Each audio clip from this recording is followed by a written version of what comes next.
Hello, members one and all of the Salivation Nation. Something Golden had sent me this article about the gold lying hidden in the ocean. And of course, many of us probably are aware of this, and I've also have heard that there's a lot of gold in the Grand Canyon and plenty of other places around. And you know the thing about those types of things, and also finding it on asteroids and the like and other places, there's a lot of gold out there, but getting to it is the problem. And that's why gold is so highly prized, because of its, no longer can you just walk around and just pick it up off the ground in any place where there's any people around. I'm watching this series on Netflix about some Aussie gold hunters, and they've got to go deep into the outback to get it. And yes, they do take the metal detectors with them, and from time to time, they can find a little small little, 7-8 gram nugget in the ground, or here and there. But nonetheless, the days of the gold rush are pretty much over as far as ease of being able to spot gold. But it's hidden in the ocean, $771 trillion worth. Wow, that's enough to actually pay off our debt. But I don't know if you include derivatives and the like, it may still not be quite enough. But nonetheless, this article is quite interesting. We'll kind of read from it here and take a look, and I'm curious to see what your thoughts about it. But looking for the next gold rush, the oceans are a good place to look, but it's not as easy as panning for gold. Ocean waters around the world contain 20 million tons of gold in them. And when I say in, that is meant literally. There's gold in ocean water. And by the way, there's also silver in ocean water as well. Unfortunately, the concentration lies on the order of parts per trillion, making it extremely difficult to get. And I've actually posted a video about that as well. Based on today's spot price of gold at the time of the posting of this article from Forbes, it's $42.51 per gram. The amount of gold would be worth roughly $771 trillion. Compare that with the United States gross domestic product in 2016 of $18.57 trillion, and it's 41 times. Alternately, you can compare it to the world domestic product of $78.28 trillion in 2014, almost 10 times the entire world's domestic product. Here's a picture of a gold bar after refining.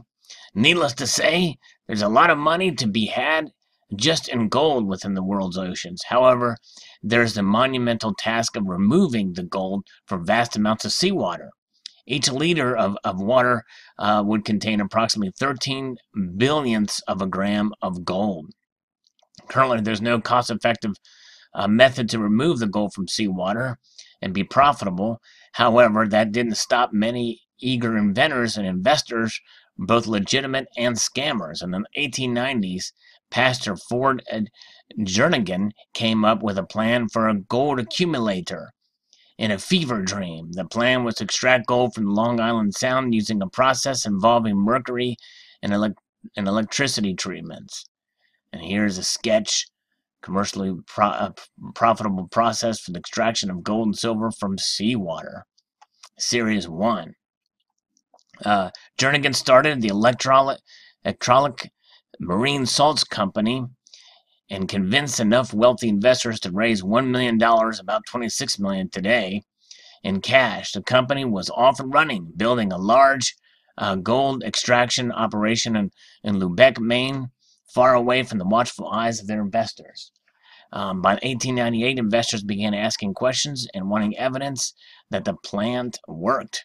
Shortly after, Jernigan disappeared with cash in hand and left behind a useless contraption. Very interesting. Wow. Crazy. Since then, a number of individuals and institutions around the world have attempted to separate gold from seawater, from post-World War I Germans attempting to refill the coffers, to Dow Chemicals, to Columbia Professor Colin Fink. The list goes on and on. But nonetheless, yeah, it's getting it from seawater is very difficult. What the article doesn't mention, and I think it's quite telling, is that there's probably a lot of gold underneath the sea floor, which is probably a pipe dream to get to that gold as well. As deep as some of the and cavernous as some of the oceans are, the depths of the ocean floor is across the world, it'd be very difficult to actually mine gold from beneath the sea floor. And nonetheless, it's also very difficult to map the seafloor and explore the seafloor. There's so much that has not been explored under the oceans, much less within the water to be able to extract gold from ocean water. It is noted that we spend more in the space program to explore space and acquire minerals from there than we do exploring our own ocean's floor. So quite interesting indeed. Quite an interesting article there. And I posted a video earlier about this from another display about gold and extracting it, and silver being another thing. And that's just it. Precious metals, really, they are everywhere. And it's just a matter of getting them. That's the problem. That's why gold and silver are considered precious metals.